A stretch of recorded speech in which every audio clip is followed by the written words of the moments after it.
Sean todos y cada uno de ustedes bienvenidos.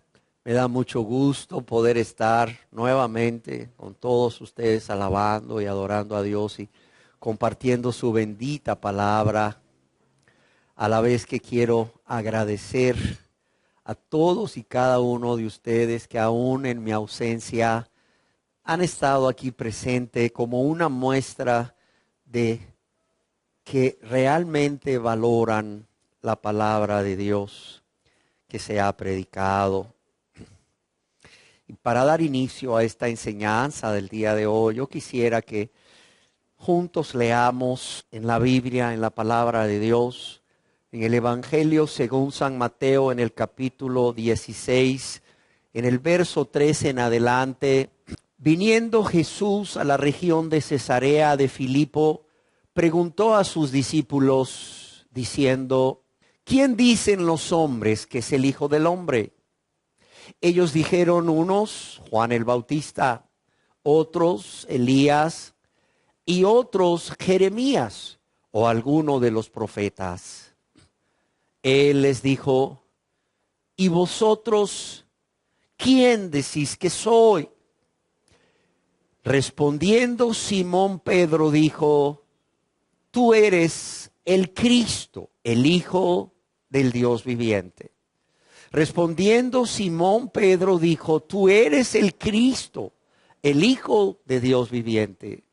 Entonces le respondió Jesús: bienaventurado eres Simón, hijo de Jonás, porque no te lo reveló carne ni sangre, sino mi Padre que está en los cielos. Y aquí mismo en el capítulo 16, en el verso 20, leemos que entonces Jesús mandó a sus discípulos que a nadie dijesen que Él era Jesús, el Cristo. Y en el Santo Evangelio según San Juan, capítulo 20, verso 30 y 31, leemos: hizo además Jesús muchas otras señales en presencia de sus discípulos, las cuales no están escritas en este libro, en el libro del Evangelio de Juan, pero estas se han escrito para que creáis que Jesús es el Cristo, el Hijo de Dios, y para que creyendo tengáis vida en su nombre. Quiero leerlo de nuevo. Hizo además Jesús muchas otras señales en presencia de sus discípulos, las cuales no están escritas en este libro, pero estas, las que sí están escritas, se han escrito ¿para qué? Para que creáis que Jesús es ¿quién?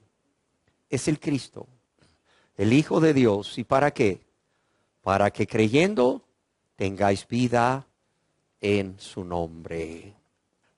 Hoy deseo compartir con ustedes, con la ayuda de Dios y su palabra, una enseñanza que he titulado Una verdad, dos reacciones.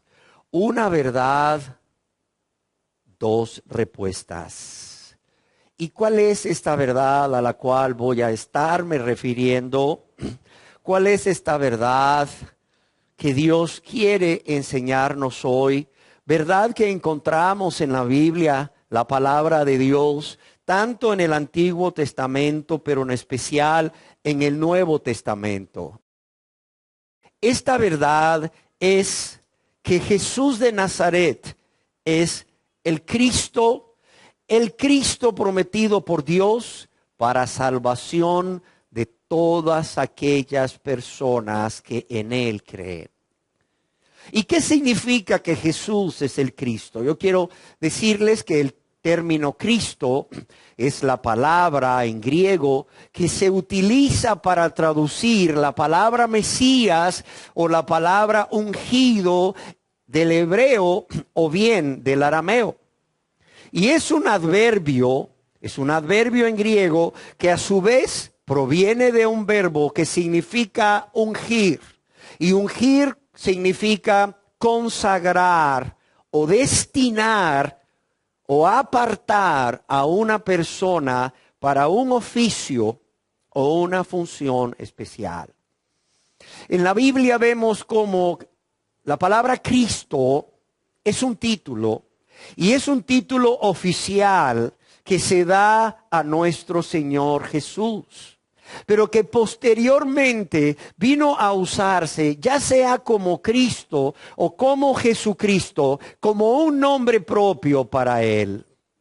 En el Nuevo Testamento, en el Evangelio según San Juan, para ser precisos, este título de Cristo vemos cómo está relacionado, está vinculado con el título de Mesías del Antiguo Testamento. Ese Mesías cuya venida había sido prometida por Dios a través de los profetas. Ese Mesías que sería rey, que sería el Salvador, pero también sería sacerdote y sería profeta. Yo quiero decirles que tanto los judíos como los samaritanos esperaban al Mesías, esperaban ansiosamente esa venida del Mesías o del Cristo prometido por Dios a través de los profetas. Siendo entonces nuestro Señor y Salvador Jesús el Cristo, esto significa, y esto es muy importante que lo entendamos, esto significa que Él y solamente Él fue ungido por Dios. Él y solamente Él fue el separado, el apartado, el consagrado por Dios para hacer ¿qué? Para ser ese Mesías prometido, para ser nuestro Rey, pero también para ser nuestro Salvador, para ser nuestro sacerdote, aquel que intercede delante de la presencia de Dios por su pueblo, pero también el profeta, aquel que habría de decirnos todas las cosas, aquel a través de quien Dios hablaría a su pueblo, a través de aquel por quien Dios hablaría a cada uno de nosotros, habiéndolo hecho por los profetas primeramente del Antiguo Testamento. Yo quiero decirles que nuestro Señor Jesús mismo reconoció ser el Cristo y lo hizo ante una mujer considerada pecadora en una región de Samaria, en un lugar apartado. En el Santo Evangelio según San Juan, en el capítulo 4, en el verso 25 y 26, leemos una parte de esa plática que Jesús tuvo con esa mujer conocida como la mujer samaritana para traer a esta mujer a Él. Dice, le dijo la mujer a Jesús, sé que ha de venir el Mesías, llamado el Cristo. Cuando Él venga, nos declarará todas las cosas. Aquí vemos cómo también los samaritanos, no solo los judíos, ellos sabían de que el Mesías llamado el Cristo habría de venir y esperaban ansiosamente su venida. Esta mujer le dice, sé que ha de venir el Mesías llamado el Cristo. Cuando Él venga nos declarará todas las cosas. Y lo que Jesús responde a esta mujer es impresionante.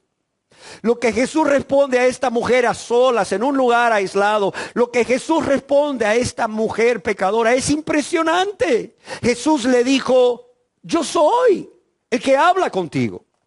Yo soy ese Mesías llamado el Cristo. No tienes que esperar más, mujer. Yo soy el que habla contigo. Qué privilegio el que tuvo esa mujer, pero también qué privilegio el que tenemos todos y cada uno de nosotros.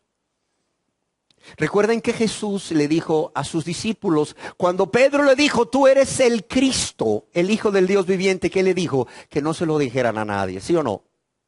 Pero viene Él en su gran amor y misericordia y se lo dice a esta mujer. Jesús se revela a esta mujer pecadora, a esta mujer samaritana, ¿como quién? Como el Cristo, le dice yo soy, pero no solo a ella, a quien también Jesús le ha placido revelarse en su gran amor y misericordia, que Él es el Cristo a todos y cada uno de nosotros. Pensémoslo. Él a través de enseñarnos esta verdad, Él también, como esa mujer samaritana, se nos está revelando y nos está diciendo por nombre, yo soy el Cristo.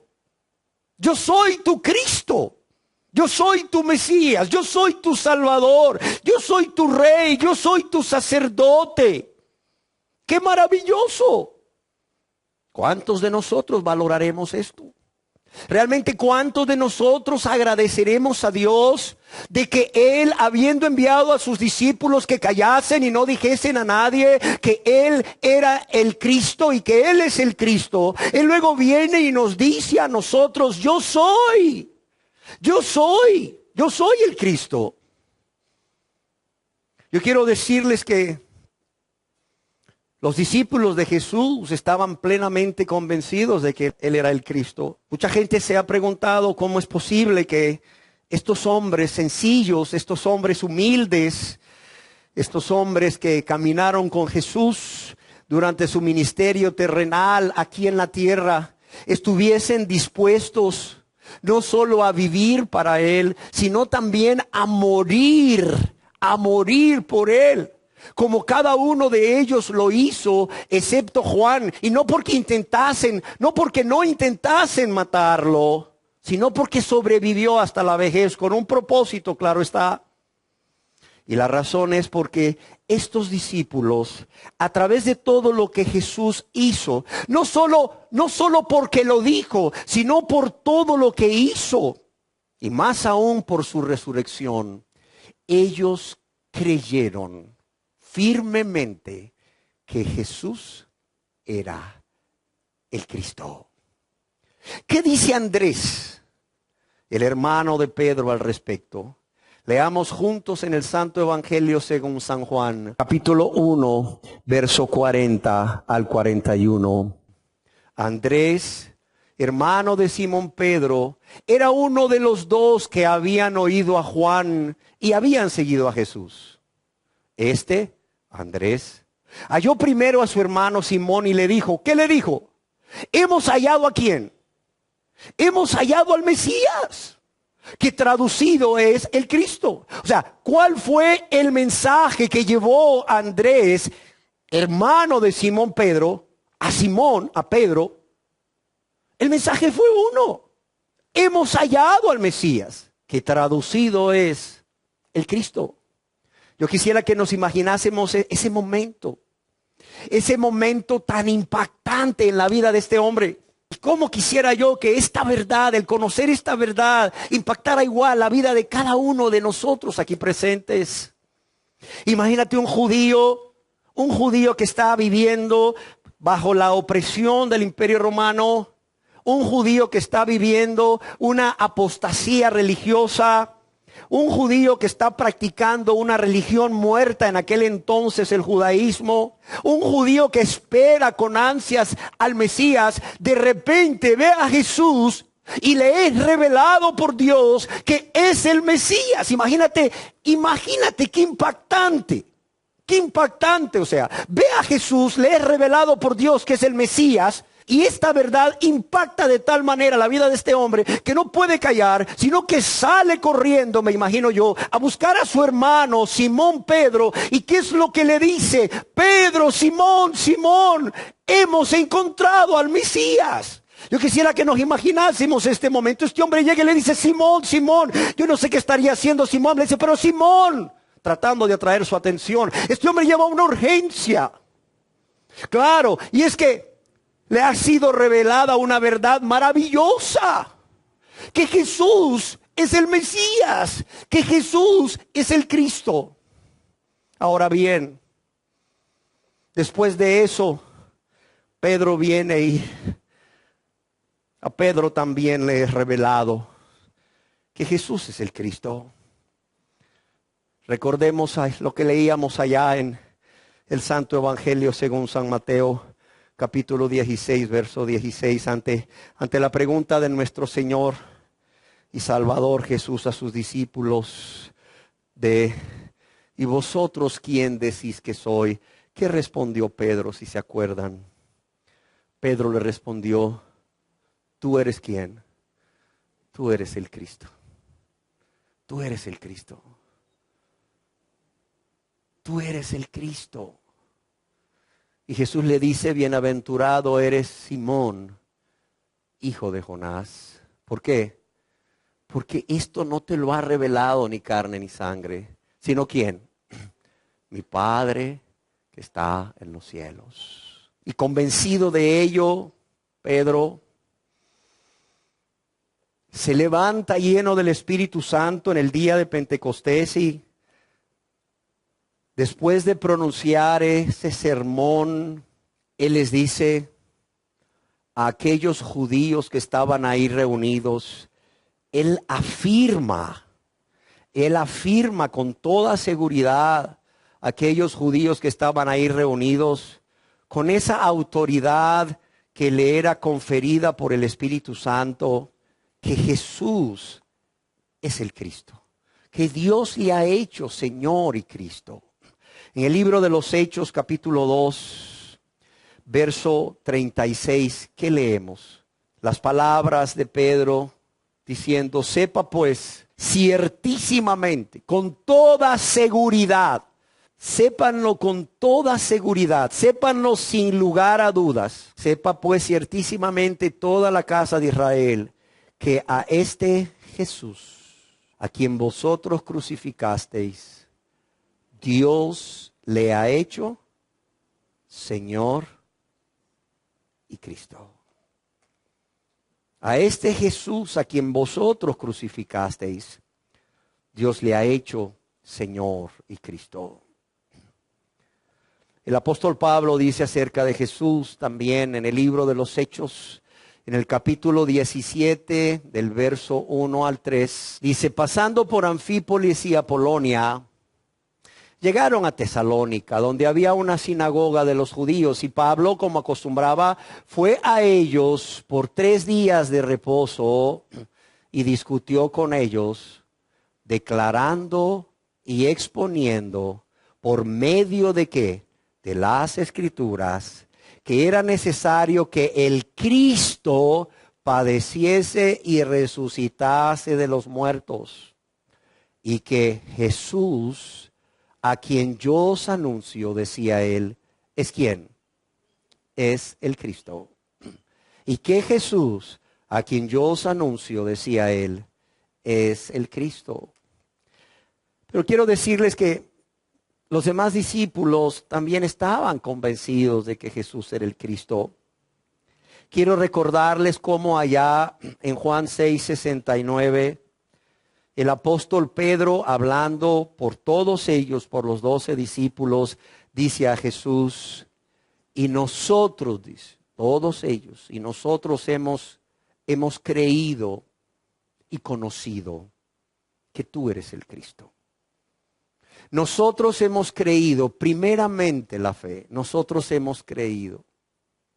Pero también le está diciendo, a través de convivir contigo cada día, a través de ver tu poder y tu gloria, no solo hemos creído, sino que también hemos conocido, es decir, se nos ha sido confirmado. Estamos seguros de que tú eres el Cristo. De que tú eres el Cristo. Yo quiero decirles también que desde los primeros cristianos, oiga bien, desde aquellas personas que fueron salvas por la fe en Jesucristo, ese día precisamente de Pentecostés en donde nace la iglesia, desde esos primeros cristianos hasta hoy, el objeto de fe del creyente es Jesús. Y es Jesús en particular en su condición de Mesías, en su condición de el Salvador o el ungido prometido que Dios envió para salvar. Es más,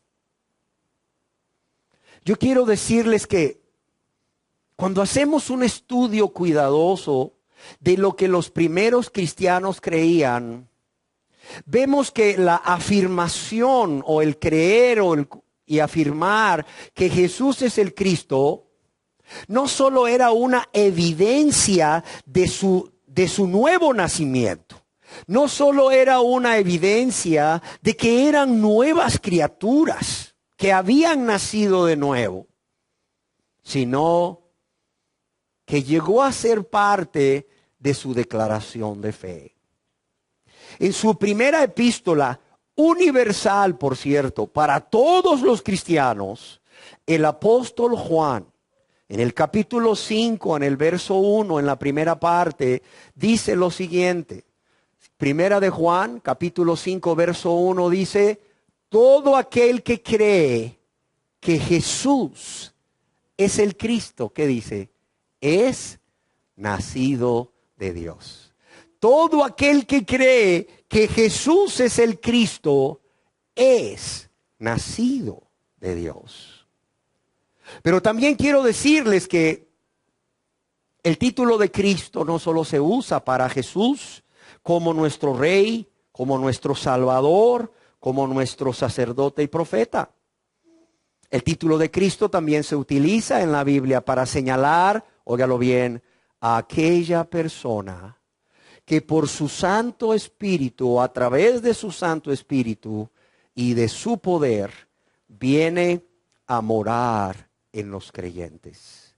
Pero no solo viene a morar en los cristianos, sino que viene a moldear el carácter de ellos conforme a su semejanza. Y esto es muy importante.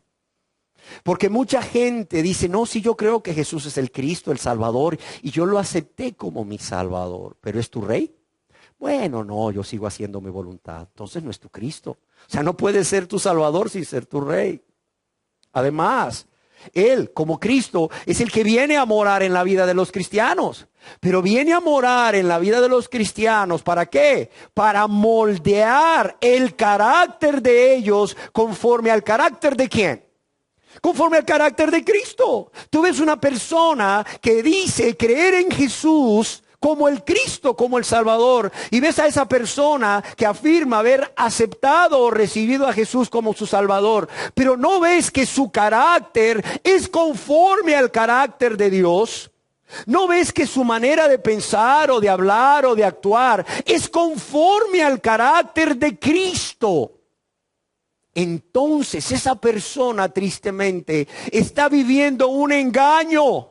¿Por qué? Porque aunque dice creer y ser salvo, aunque dice creer en Jesús como su Salvador, como el Cristo, al no ver ese carácter transformado, tú puedes darte cuenta que ese Cristo no ha venido a morar a través del Espíritu Santo en su vida. Y si no ha venido a morar a través del Espíritu Santo en su vida, no hay forma, óigalo bien, no hay forma Cristo le haya salvado. No hay forma que primeramente el Cristo Jesús le haya lavado y limpiado de todos sus pecados.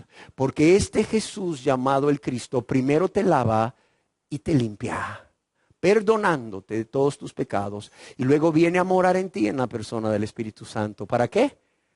Para transformarte. Cuidado. Un cristiano que no es como Cristo no es cristiano, aunque diga que cree en Cristo. Amén.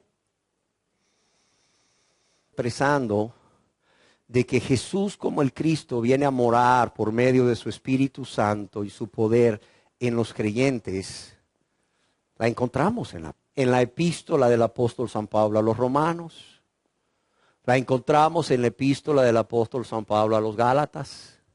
La encontramos en la epístola del apóstol San Pablo a los efesios. Es más, capítulo 3, verso 17, leemos: para que habite Cristo por la fe, ¿a dónde? En vuestros corazones. ¿Cuál era la oración de Pablo? Para que Cristo habitara por la fe en sus corazones. ¿Por qué les dice para que habite Cristo por la fe en vuestros corazones?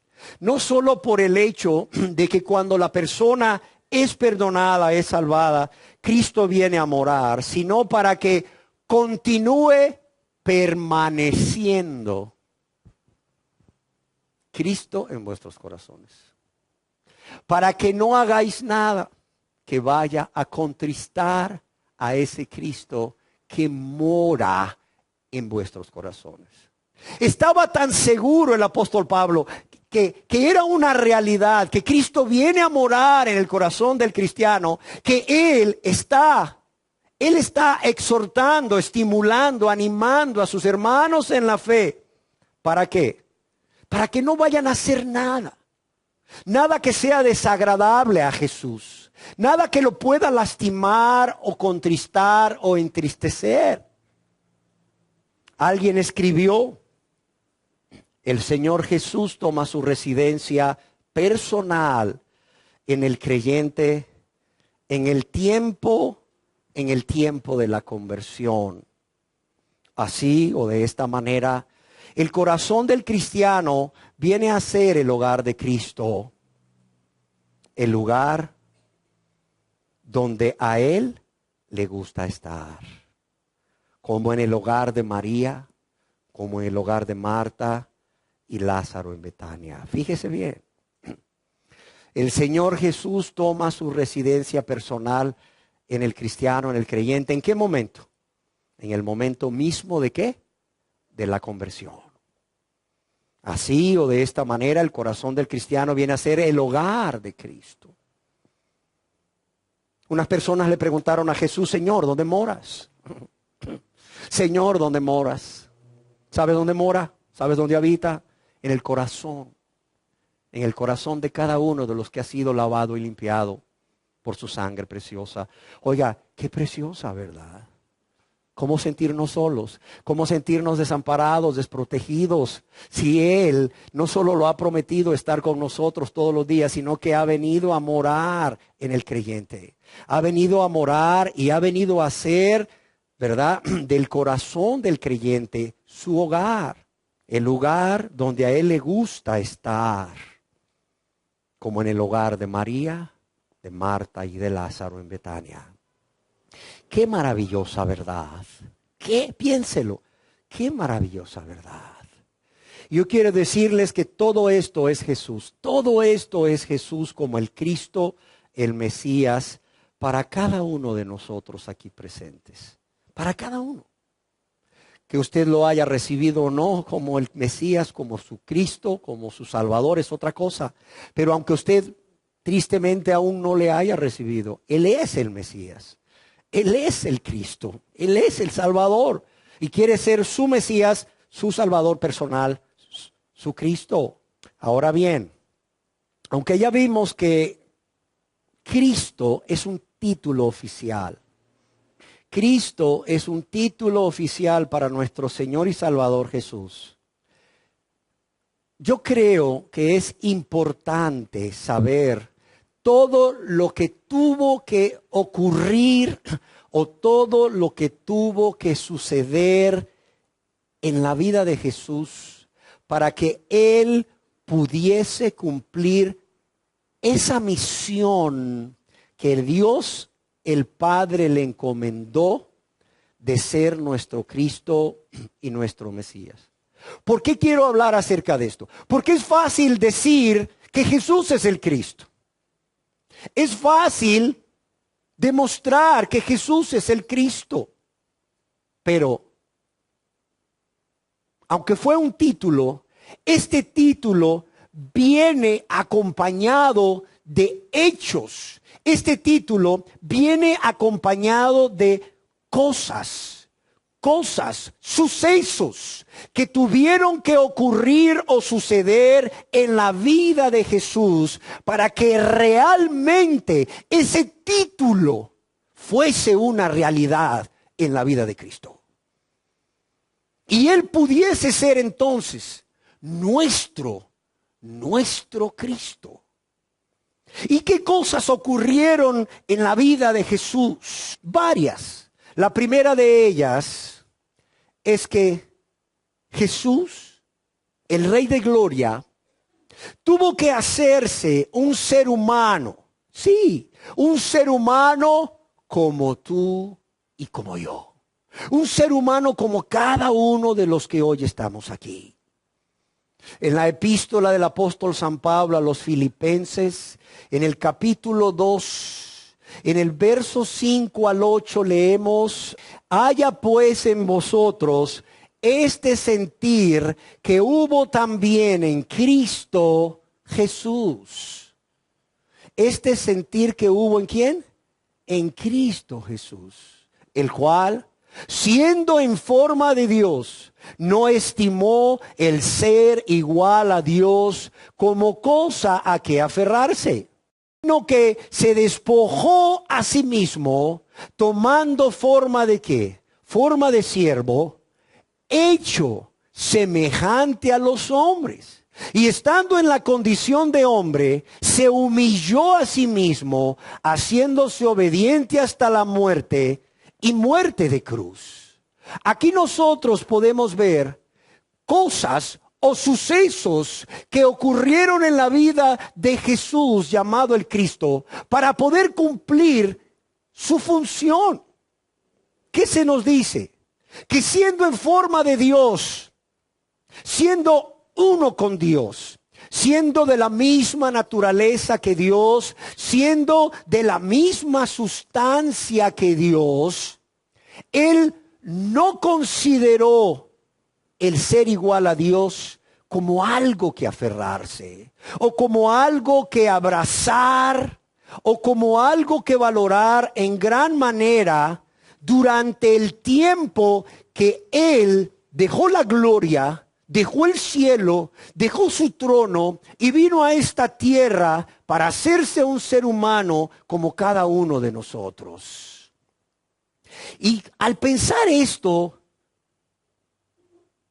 yo creo que es impresionante el pensar que aunque Cristo tenía todos los derechos y todos los privilegios y todos los honores como Dios que es, ¿cuál fue su actitud? ¿Cuál fue su actitud? Su actitud fue no aferrarse, no abrazar o valorar en gran manera todos estos derechos, todos estos privilegios y toda esta honra que Él recibía como Dios allá en la gloria, en el cielo. Y esto por el tiempo que vino a esta tierra para morir por nosotros.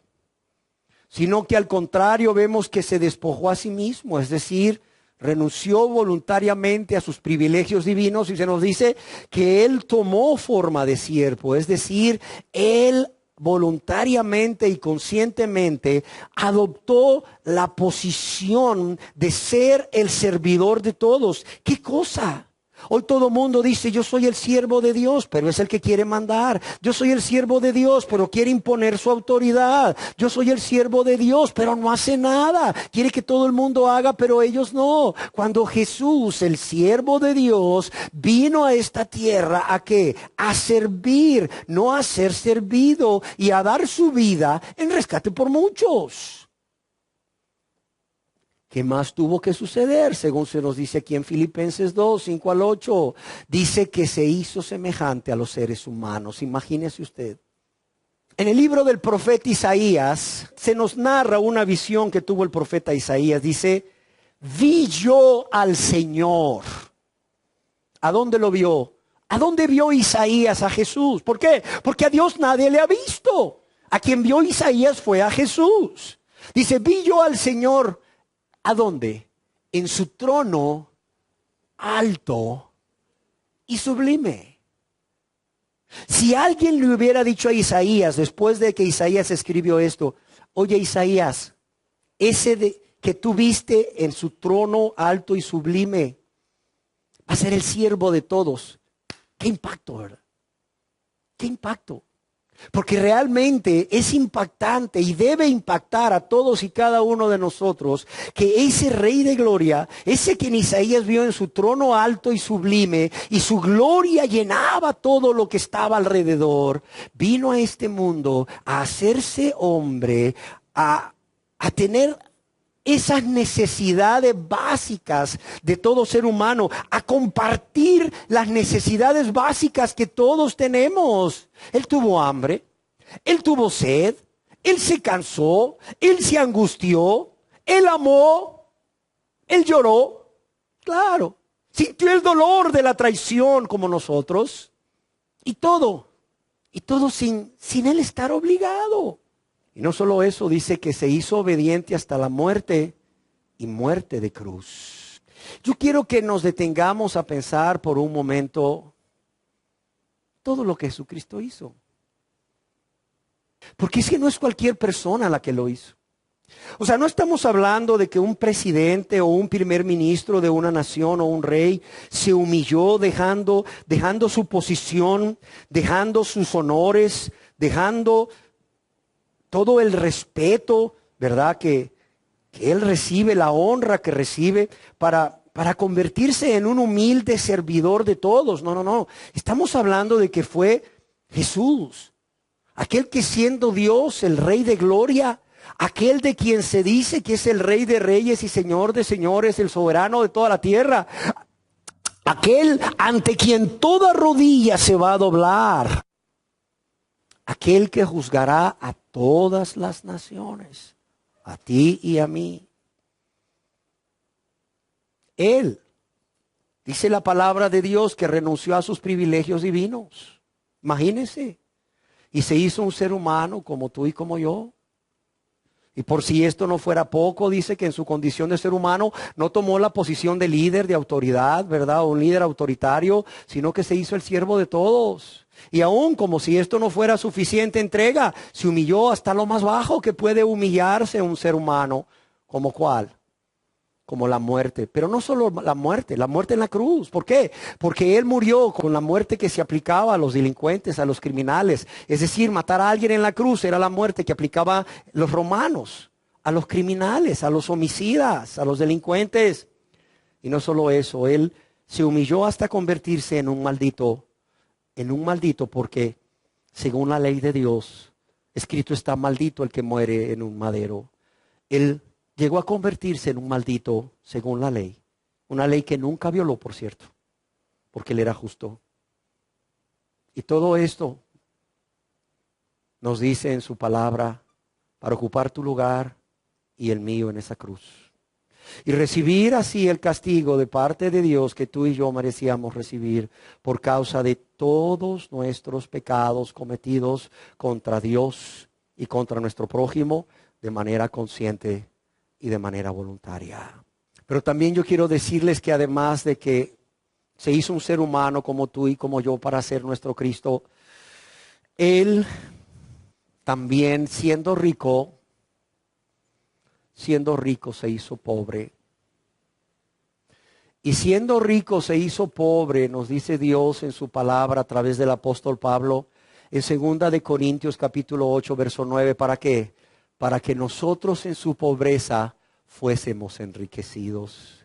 Dice, porque ya conocéis la gracia ¿de quién? De nuestro Señor Jesucristo, que por amor a vosotros, ¿qué dice aquí? Se hizo pobre. ¿Siendo qué? Siendo rico. ¿Para qué? Para que vosotros con su pobreza fueseis enriquecidos. Para que vosotros en su pobreza fueseis enriquecidos. ¿Qué significa esto? Que nuestro Señor y Salvador Jesucristo, como Dios que es, siendo el dueño de todas las cosas, no solo del oro y la plata, de todas las cosas, poseyendo toda la gloria, toda la honra y autoridad, Él, siendo rico, de manera consciente y voluntaria, se hizo pobre. ¿Y qué cosas? Se hizo pobre desde su nacimiento en un pesebre hasta su muerte,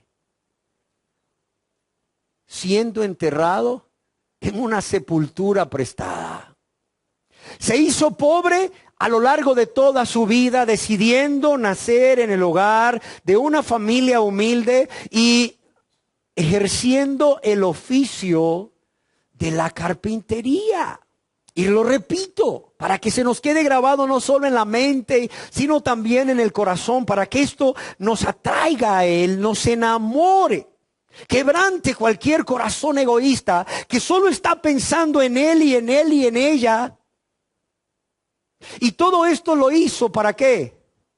Para que nosotros, siendo pobres, fuésemos como enriquecidos o ricos. Y yo quiero decirles que aquí el autor inspirado por Dios, cuando habla de riquezas o de hacernos ricos, no está hablando en sí de prosperidad económica, sino de aquellas riquezas infinitas que los cristianos obtenemos primeramente. ¿A través de qué? A través de la misericordia de Dios. Esa misericordia de Dios manifestada, ¿por qué? Por el perdón de todos nuestros pecados. Yo quiero pedirle a alguien, póngale precio al perdón que Dios le ha dado de todos sus pecados. ¿Cuánto cuesta esto? ¿Cuánto cuesta? Es ilimitado, no tiene precio. ¿Por qué? Porque realmente el costo que Dios pagó para que nosotros fuésemos perdonados de todos nuestros pecados fue ni más ni menos que la persona de su Hijo amado, en quien Él tenía complacencia. Fue la persona de Jesús, el cual, a través de ese acto de amor sin precio, porque no tiene precio, Él nos perdona y nos lava y nos limpia de todos nuestros pecados. Pero además, son las riquezas que se obtienen no solamente a través del perdón de todos nuestros pecados por la misericordia de Dios, por su gracia, sino por el hecho de que al perdonarnos, Dios también nos hace hijos e hijas de Él.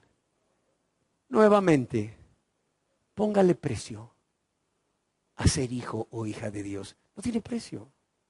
No tiene precio. O sea, la persona que verdaderamente es un hijo o una hija de Dios, o sea, tiene en su poder, tiene en su posición algo que le hace ser infinitamente rico. Si ha sido perdonado, si es un hijo de Dios o una hija de Dios. Y si a esto le añadimos la riqueza que viene por ser miembros del pueblo de Dios, ciudadanos del reino de los cielos, imagínese. Y si a esto le añadimos la riqueza que viene por ser amigos de Jesucristo. Jesús dijo, ya no os llamaré siervos sino amigos. Y si somos amigos de Jesucristo, tenemos ahora o podemos tener esa relación íntima de compañerismo con Él. A ver, póngale precio. No tiene precio. No tiene precio. Por tanto, el que puede venir delante de la presencia de Jesús libremente y tener cada día, cada momento esa relación de compañerismo con Él, o sea, tiene en su posesión algo que vale mucho, algo que le hace ser inmensamente rico. Y si a esto le añadimos, si a estas riquezas le añadimos el que ahora somos dignos de venir ante la presencia de nuestro Padre y Dios, con libertad, porque el velo del templo fue rasgado de arriba hacia abajo y hoy tenemos la libertad de entrar en la presencia del Dios Altísimo, pero ya no como nuestro juez, sino como nuestro Padre y Dios. Y no solo tenemos la libertad de entrar, sino que ya no hay temor para entrar. Ya no hay temor para venir ante Él. ¿Por qué? Porque tenemos la seguridad, oiga bien, tenemos la seguridad de que vamos a ser recibidos como hijos de Dios. Ya no como extraños, ya no como extranjeros o lo que es peor, como enemigos de Dios, sino como hijos de Dios.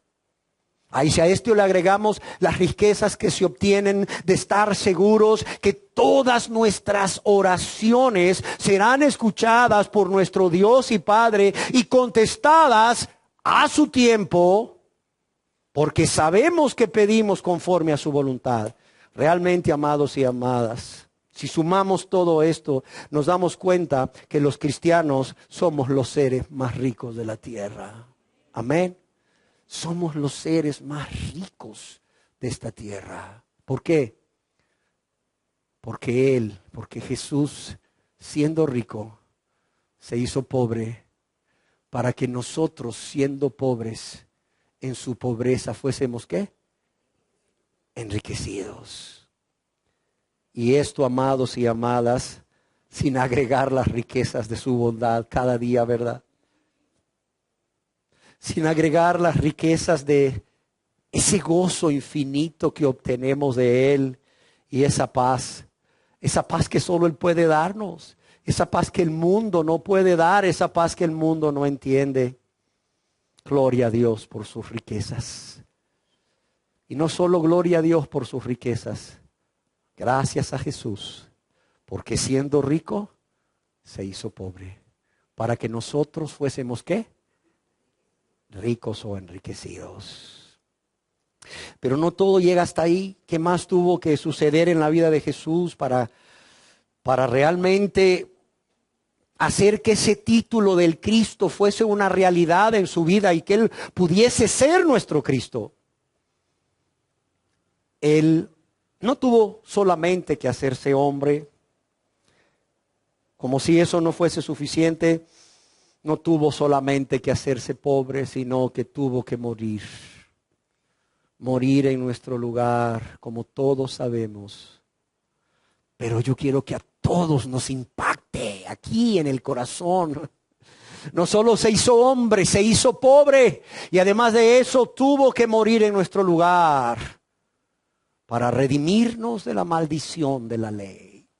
Allá en la epístola del apóstol San Pablo a los Gálatas, capítulo 3, verso 13, lo voy a leer, se nos dice que Cristo nos redimió de la maldición de la ley. Cristo nos redimió, dice literalmente, de la maldición de la ley. ¿Y qué es que Cristo nos redimió? ¿Qué es que Cristo nos redime? Oiga bien, ¿sabe qué significa que Cristo nos redime? Quiere decir que Cristo nos rescata. Cristo paga el precio. Cristo paga el precio por cada uno de nosotros para rescatarnos. Para rescatarnos del dominio y del poder de Satanás. Para rescatarnos del dominio y del poder del yo y del pecado y del mundo. ¿Y cuál es el precio que paga? ¿Cuál es el precio que paga? ¿Alguien quiere decirme cuál es el precio que Él paga para rescatarnos? ¿Cuál es? Su vida. Su vida misma. Su vida misma. Para redimirnos. Y para redimirnos de la maldición de la ley, que no es otra cosa más que esa muerte eterna. Ese castigo eterno que todo pecador no convertido, óigalo bien, merece recibir.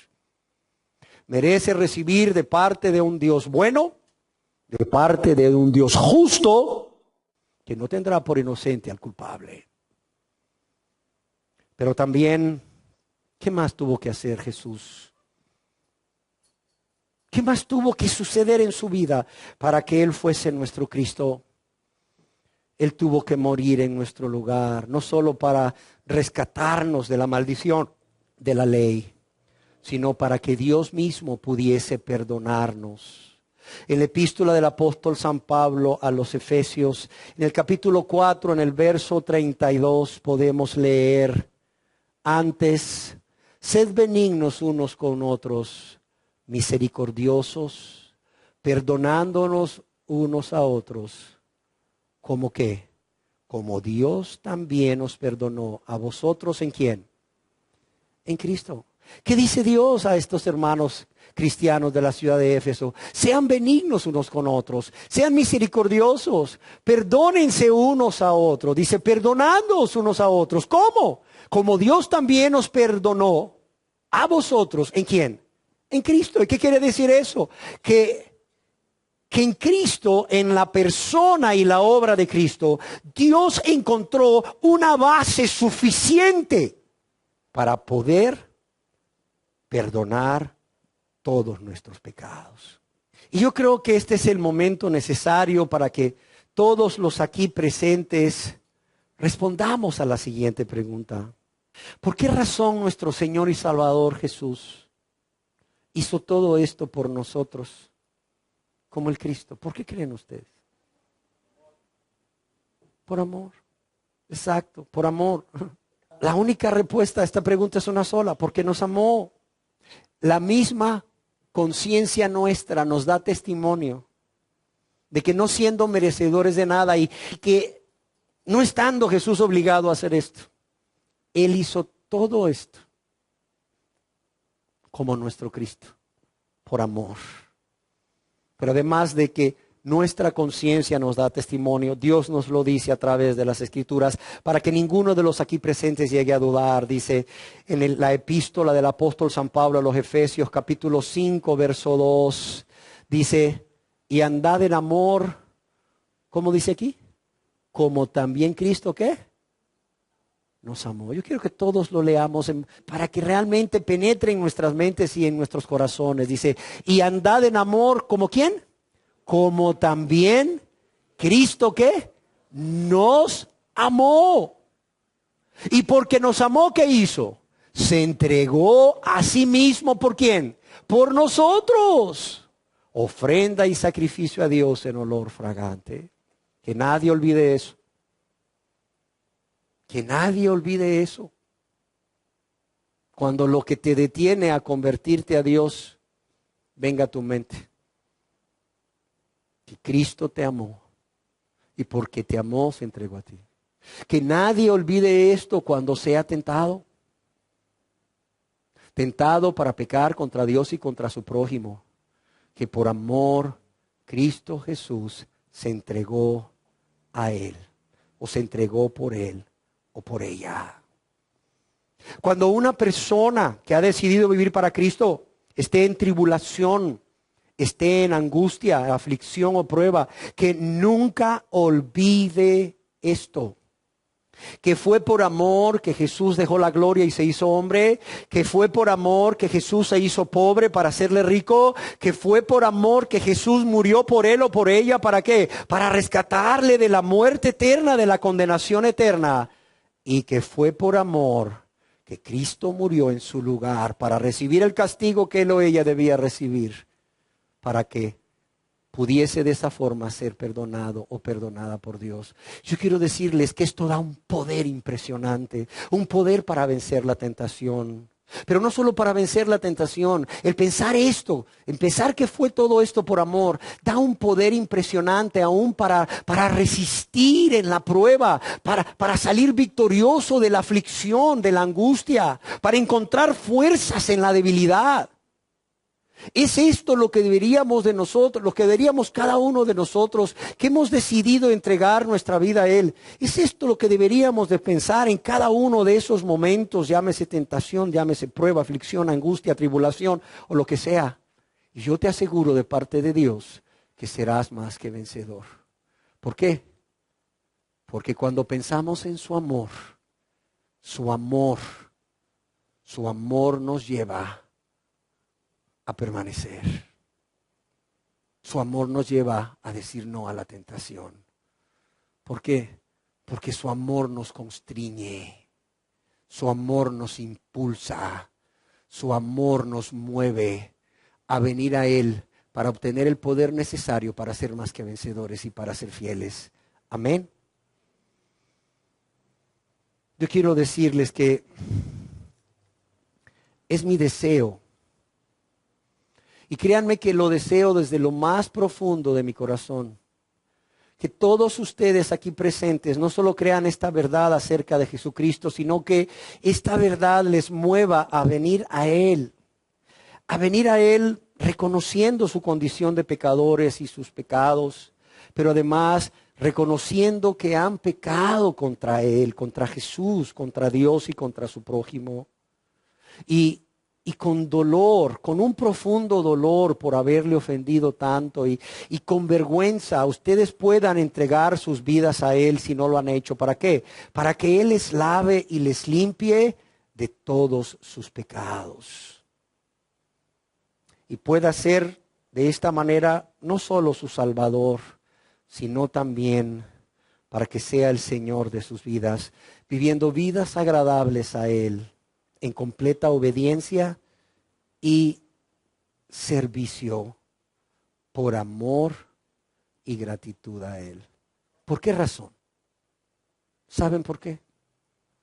Porque como ya lo manifesté en el título de esta enseñanza, una verdad, dos reacciones, o una verdad o dos respuestas, hay tristemente dos reacciones o dos formas de responder a esta preciosa verdad acerca de Jesús llamado el Cristo. ¿Y cuáles son estas dos reacciones? A ver, ¿cuáles son estas dos reacciones que la gente, o cuáles son estas dos respuestas de las personas ante esta preciosa verdad? ¿Cuáles son? ¿Quién me dice? O le recibes, o recibes a Jesús como el Cristo y le sigues, ¿o qué? O lo rechazas. O recibes a Jesús como el Cristo, como tu Señor y único suficiente Salvador, y le sigues, o lo rechazas. Y es acerca de esto que quisiera hablar en nuestra próxima enseñanza. ¿Por qué razón? Porque quiero que hoy quedemos hasta esta verdad, o lleguemos a esta verdad que Jesús es el Cristo, y todo lo que Él tuvo que padecer, todo lo que Él tuvo que hacer para ser nuestro Cristo. ¿Y por qué lo hizo? Por amor. ¿Para qué? Para que cada uno de nosotros, al meditar en esto hoy y a lo largo de esta semana, seamos impactados. Seamos impactados profundamente. ¿Para qué? Para que si hay un corazón egoísta, este corazón egoísta y duro pueda ser quebrantado y pueda ser atraído a la persona de Jesús. Y si hay un corazón ya convertido a Dios, si hay personas que han nacido de nuevo por la fe que es en Cristo Jesús, puedan meditar en cómo, habiendo todo hecho esto Jesús, ellos le han respondido. ¿Cómo? Habiendo Jesús hecho todo esto, o más bien, ¿qué han hecho ellos? ¿Qué han hecho ellos habiendo hecho Jesús todo esto para ser el Mesías de cada una de estas personas, el Cristo, el Salvador de cada una de estas personas? ¿Queda clara la tarea? Meditar no solo en que Jesús es el Cristo, no solo en que la palabra Cristo es un título oficial para Jesús, sino todo lo que Él tuvo que hacer para que ese título fuese una realidad para cada uno de nosotros. ¿Y por qué lo hizo? Por amor, para que quebrante corazones egoístas para venir a Él y rendirse a Él, y para que lleve a la consagración a todas aquellas personas que, habiendo sido lavadas y limpiadas por Jesucristo, ¿verdad?, puedan reflexionar en todo lo que Él hizo por mí y yo, ¿qué estoy haciendo por Él? Amén. Demos gracias a Dios. Señor, te damos gracias porque en tu amor y misericordia nos has mostrado esta preciosa verdad, pero además, Señor, nos has hablado para seducirnos, para atraernos, para que creyendo esta verdad tengamos vida eterna. Padre, gracias por tanto amor. Jesús, gracias por tanto amor. Espíritu Santo, gracias por tanto amor al revelarnos esta verdad. Gracias. Y que seas tú, oh Dios Espíritu Santo, actuando con cada uno de nosotros a lo largo de esta semana para llevar a convicción y a rendición para salvación a unos y a consagración a otros ante el gran amor de Cristo. Yo te lo ruego, te lo suplico en el nombre de Jesús. Amén.